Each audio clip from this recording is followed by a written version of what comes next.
about the dynamic of the Soma family a little in my previous video, but now, with Akito's redemption and all of the themes presented in Season 3, I want to talk about how the spiritual bonds of the Zodiac Curse very closely act as an allegory for blood relations in toxic and abusive families. Let me explain. It is an incredibly toxic and dangerous idea that you have to love someone, even if they abuse or demean you, just because you are blood related or linked through family. And yet it is this concept that Akito relied on, thrived off of, and truly believed in. Well, we're family.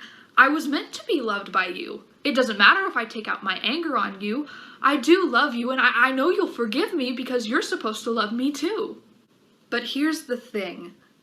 Unconditional love has to be earned. That statement sounds so contradictory, but it is very true.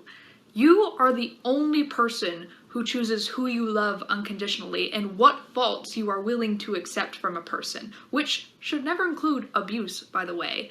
Such love is not guaranteed for or from anybody, and it's not something that can be forced. Sometimes this is an amazing thing, like when an abused person chooses to separate themselves from their abuser. And sometimes this is a very sad thing, like when a parent disowns their child for being gay or transgender. And yet, there are so many abusive and toxic family situations that try to force people to love one another, even abusive and hateful people, just because they share the same bloodline. And this is how the Zodiac bond is treated by a majority of the Soma family. Whether this was intentional in the writing or not, I picked up on this allegory about midway through Season 2, around the time we found out about the true nature of the curse and really got a look at the destruction left in Akito's wake. It was actually this discovery and what little information we had at that point that was the basis of my theory on what was going to eventually break the curse. In line with the show's themes of self-love and acceptance, I originally thought the curse was going to break once that specific Zodiac member truly and wholly decided that something was more important than their relationship with Akito and the bond, whether that decision was really conscious or not. Kurono had no recollection of what caused his to break, after all. It was obviously never going to be something like true love for someone outside of the bond, as many of the Zodiacs feel deep love for other people without their curses breaking. For example, per my theory, the reason that Hana couldn't break Hatori's curse in Season 1 was because they tried to be married in conjunction with the curse. Hatori never intended for his love and bond with his fiancée to overtake his love and bond with Akito.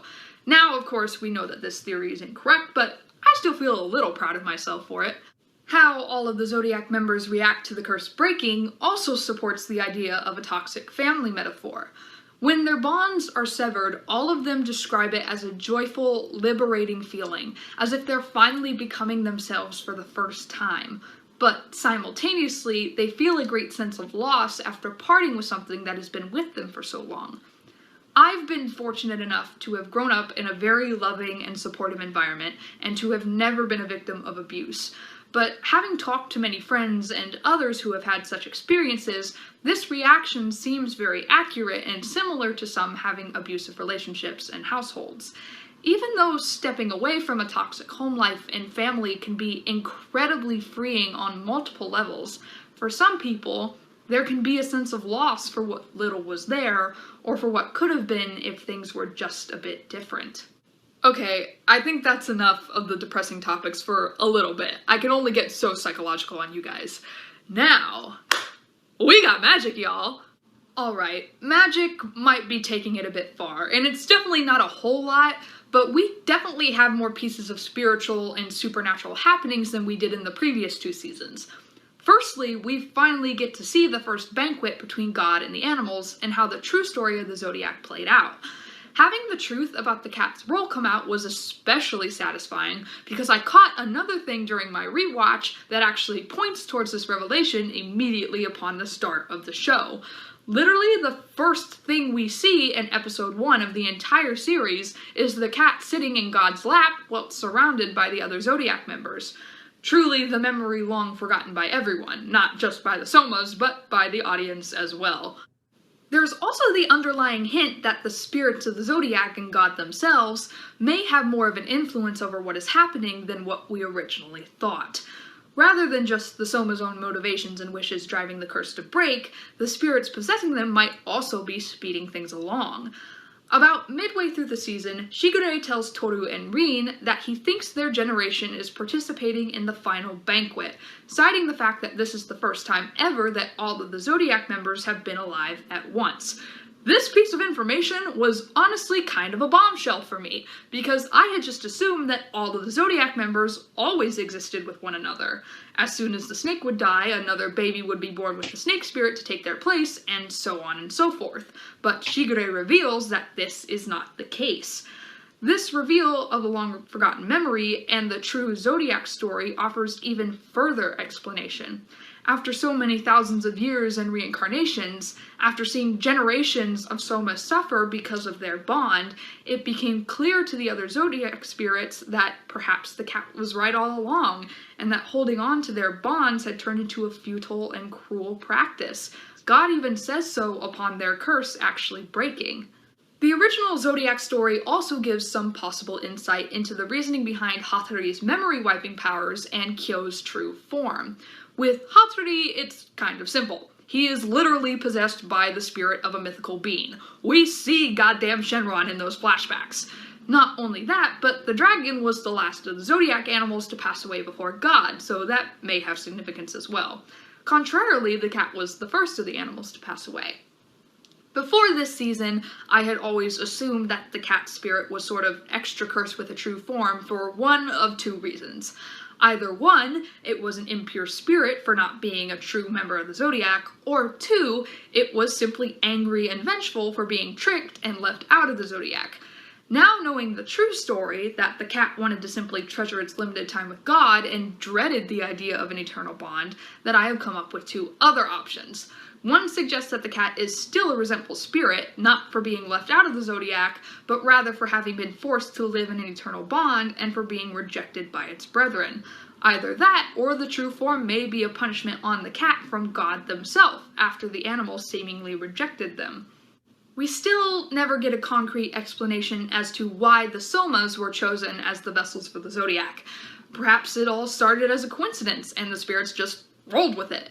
Or maybe they made the conscious decision and chose the best way for them to be together was to be reborn into the same family over and over. A reason is also never given as to why the Zodiac members transform specifically when they are embraced by someone of the opposite gender. Maybe it was just the spirit's way of taking extra precaution to prevent their host from drifting too far away from their bond. You know, kind of like how priests, nuns, monks, and other certain religious figures stay celibate because they're in a relationship with God and such. I don't know. Bear with me, y'all. We never got a concrete clarification, and I am desperately trying to convince myself that this wasn't just a shoujo plot device. I'm actually legitimately curious. What are your guys' theories on this? Please let me know, because this is honestly all I could come up with. Also, one last thing in terms of supernatural stuff. I don't really have much to say about it, but just the fact that it is heavily implied that there's a lot more spiritual mojo going on than just the Zodiacs.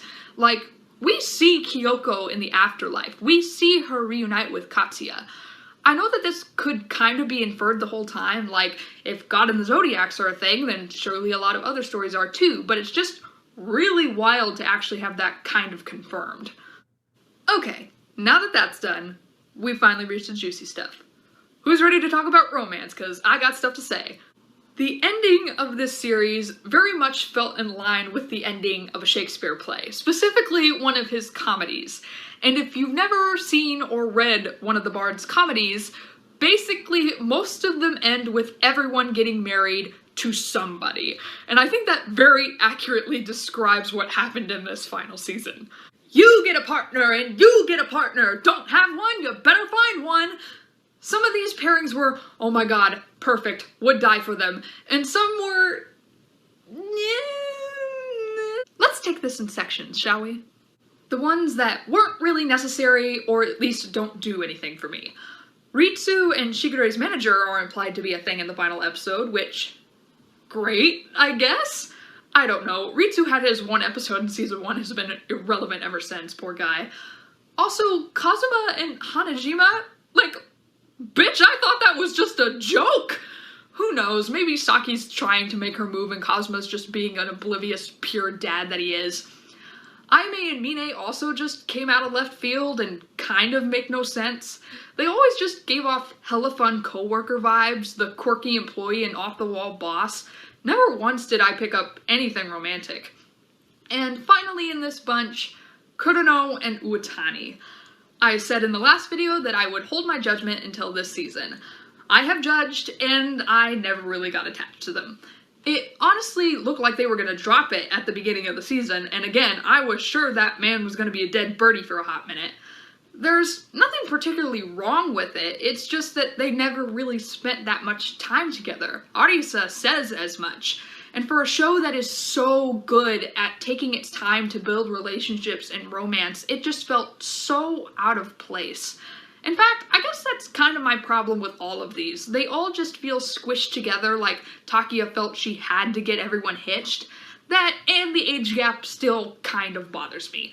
I don't know, Kurono and Kazuma both are so kind that they would never take advantage of the girls, so whatever. The one where I was like, fine. Akito and Shigure. I kind of don't like this. I don't think I hate it, but I definitely don't like it very much. From the onset, this relationship has always just come off as high-key toxic. I get that at least part of Shigure's intention was to get Akito out of her godlike mindset and free her from her parents, but his methods were still very harmful and he could have done 1,000 better things to get the same result. Not only that, but his possessiveness towards Akito to the point where he's hostile and hateful towards Kurono is very toxic and not great. While I always found him a little creepy in previous seasons, he always managed to get a chuckle out of me and provide a wise word or two. But this season actually made me really, honestly kind of hate him. A feeling that, while I bounced back somewhat, did not fully recover from. On top of that, I don't get the attraction from either side at all. I never really feel any actual chemistry from them. They only seem to be attracted to one another physically and sexually, which seems on par with how both of them interpret love. I don't know, maybe I'm missing something, maybe I'll change my mind when I rewatch it, but for now, this relationship seems doomed to fail in my eyes. Who knows, maybe that's the point. Moving on to couples I actually approve of, I think Hatori and Mayu presented a really interesting dynamic. It's honestly kind of a shame that we didn't get to see more of them, because the writers were able to develop something really nice in the short amount of time shared between the two of them. Hiro and Kisa are, of course, freaking adorable. I'm honestly 50-50 on whether or not I think this relationship is actually going to go anywhere when they get older. It kind of seems like any romantic feelings are a little one-sided on Hiro's part, and even if they both like each other, it may just end up being kitty loves, nothing more than a childhood crush. Either way, it's still hella cute.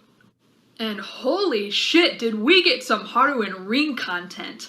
Their episode is probably one of my favorites in the whole season. Not only did it provide good closure for their part of the story, but it was also so goddamn cathartic to see someone finally put Akito in her place. The fact that it was Dark Haru made it all the more better.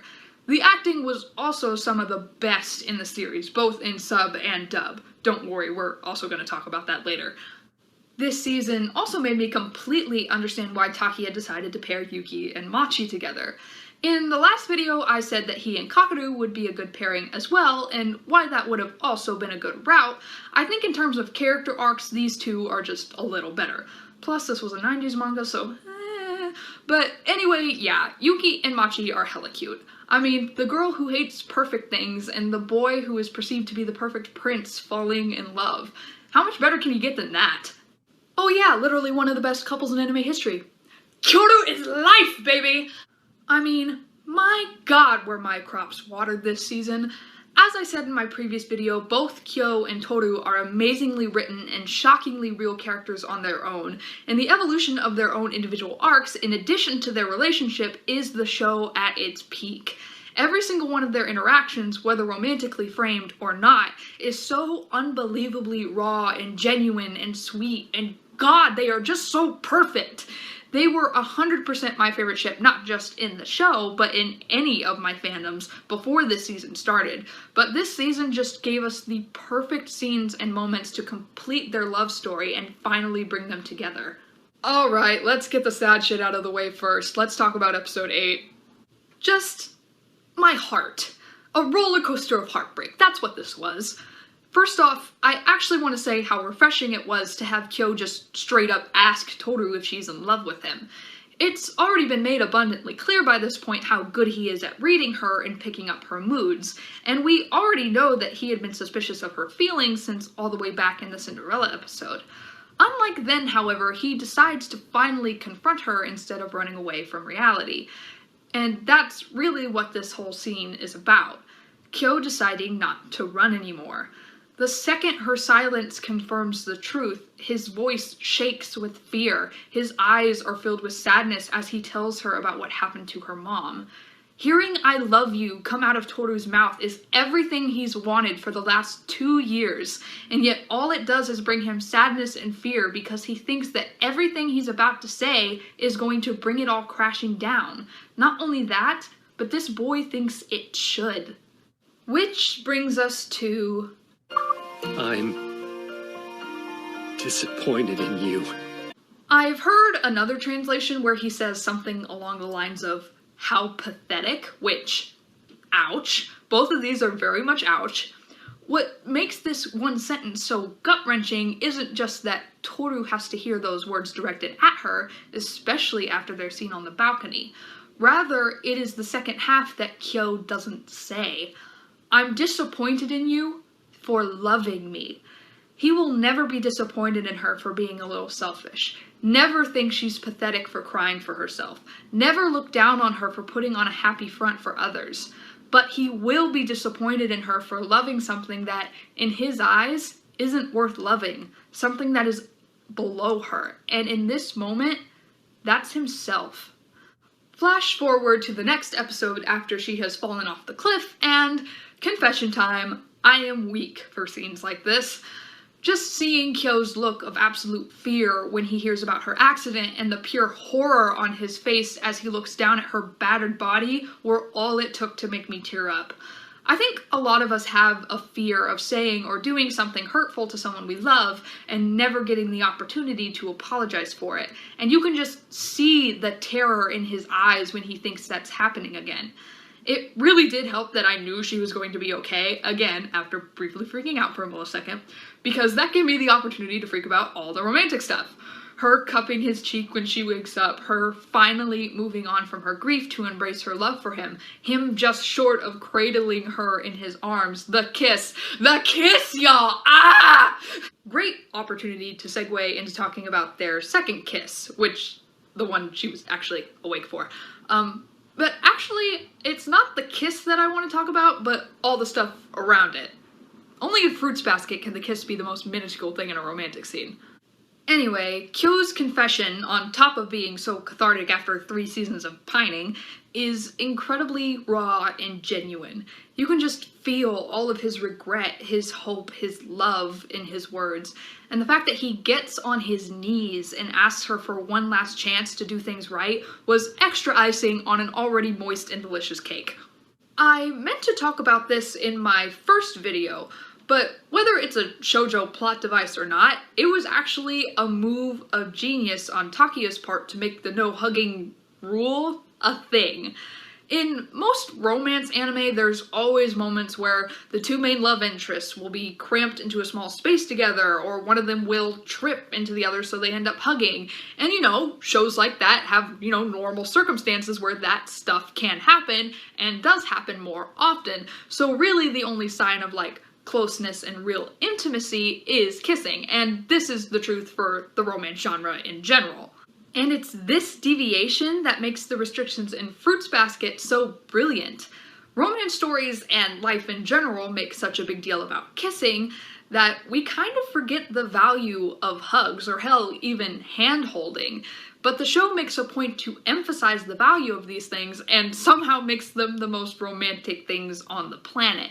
It also helps the story to put an emphasis on falling in love with someone for who they are, rather than for their body or anything else. Toru doesn't want to be with Kyo so she can kiss him or even hug him, though those things are definite pluses, and never once does she actually comment on his looks, handsome as he is. She falls in love with him because he always knows when she's down and how to make her feel better, because his smile and happiness are enough to brighten her day, because his awkward kindness warms her heart. Physicality is practically an afterthought. Since the zodiacs are at risk of transforming even if someone the opposite gender merely bumps into them, it makes almost any form of close physical contact a rarity, and it is for this reason that the moments where these things happen are all the more powerful, especially when the somas themselves initiate the contact.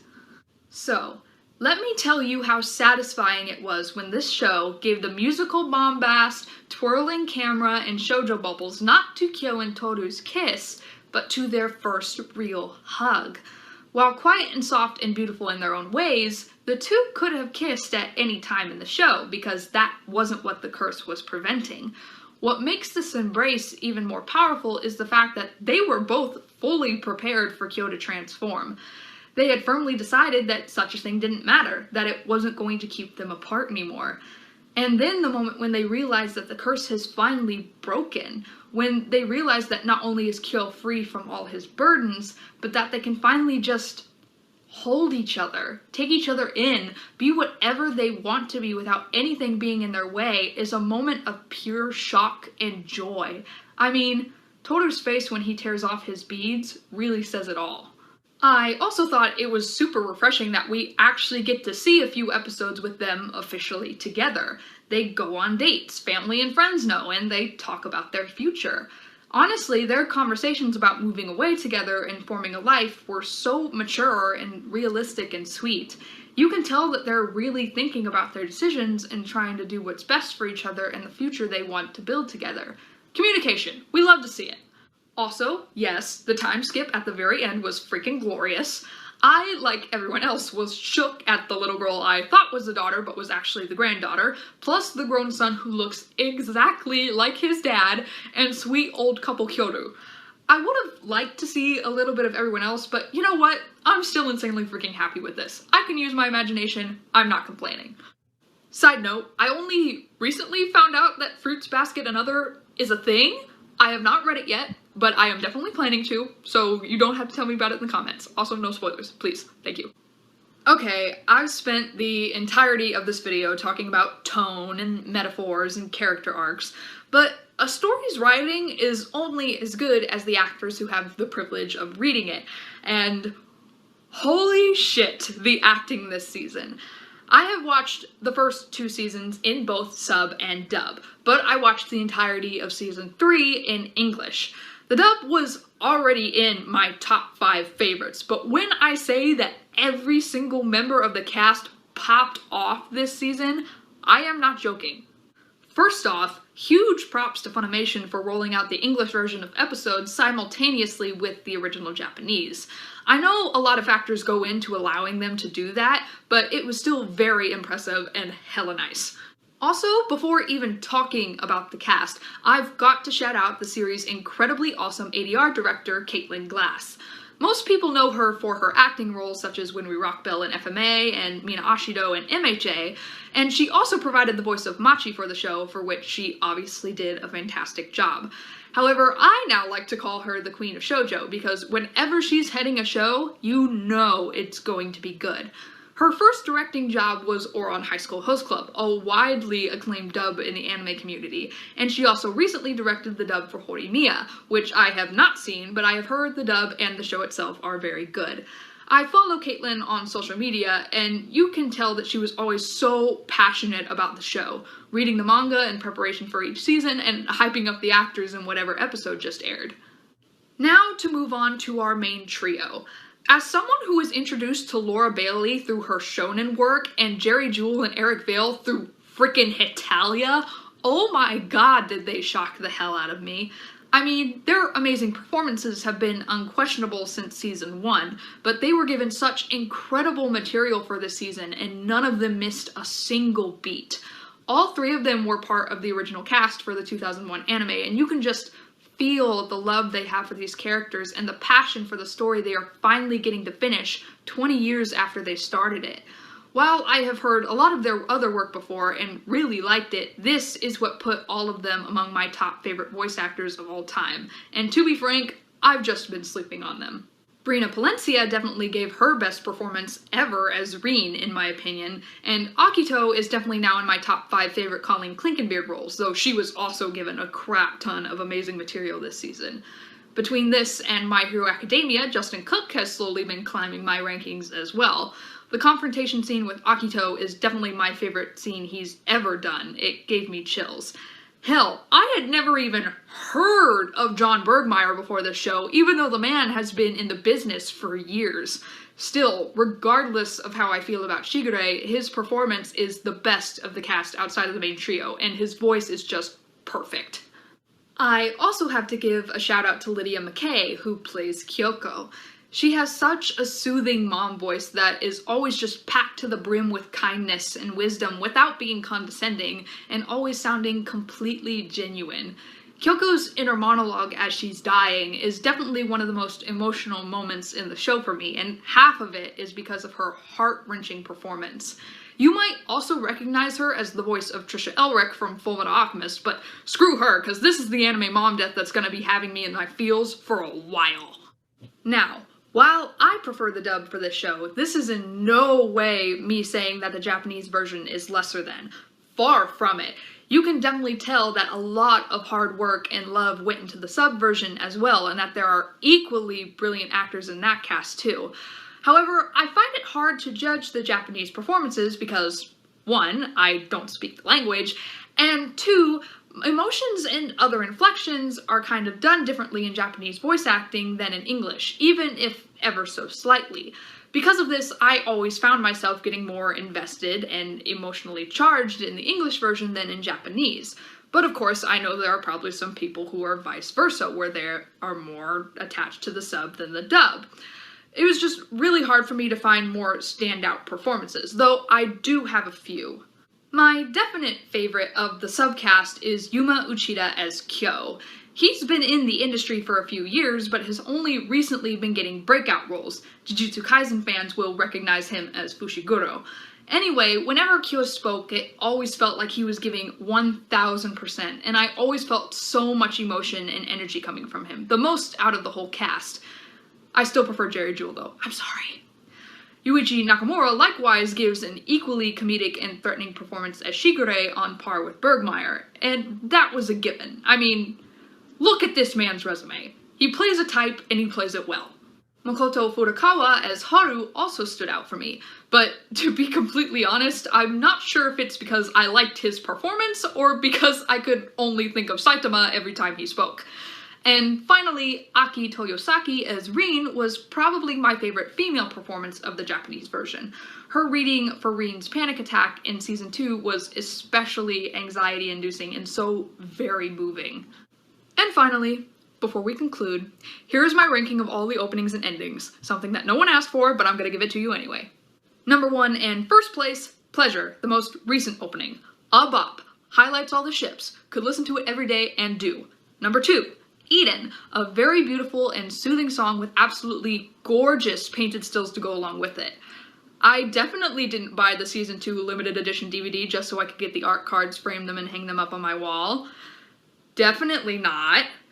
Number 3, again, the first opening that I feel everyone forgets about. The visuals aren't really much, but please go listen to this song again. It is my jam.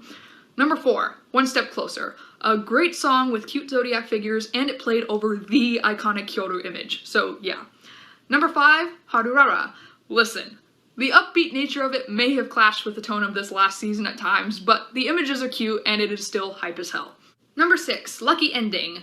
An awesome chill song that's a nice departure from Vicablanca's other well-known works. Number 7, Prism. Visuals are very much meh, but the song gets stuck in your head super fast. Number 8, Chime. I like the umbrellas. Number 9, Home. Definitely got some lo-fi hip-hop vibes from this. Also, I don't know what they did, but I loved the animation for this one. And finally, number 10, Meliora? The one I actually didn't think was good. Visually and musically, it's just super boring. Is that all? Is that all I had to talk about?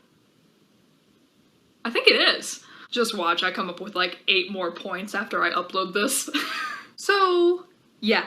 If you can't tell I love Fruits Basket by now, I think you need to see somebody. In my opinion, it is one of the most masterful and enjoyable stories ever written, and it is not just one of my favorite anime of all time, but one of my favorite pieces of media ever.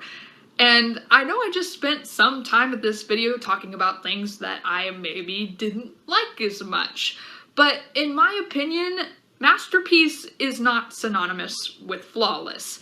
If it was thought up and made by a human, something is going to have flaws, even if it is just one microscopic one. But in that way, I guess it's kind of like my point of unconditional love earlier. If I have to sit through like a few things I have small issue with to get these amazing raw themes presented to me, to meet these fun and so very real characters, and to experience what I believe is one of the best love stories ever written, then I can deal with that. I know I'm definitely looking forward to getting my friends caught up and introducing the show to even more people just so I can keep on talking about it. I also don't think I'm going to be watching another romance show for a while because I know this is the only thing that's going to be in my head. It had an incredible ending, but of course I'm sad it's over. But apparently we're getting a prequel anime series thing next year for Tori's parents, and I still have Fruits Basket another to read, so there's that. So even though I'm sad it's over, we're not done yet, and I honestly can't wait. Thank you guys so much for watching this. I would have gotten this written and put out way sooner, but if you can't tell from the change of scenery from the last couple of videos I've done, I moved.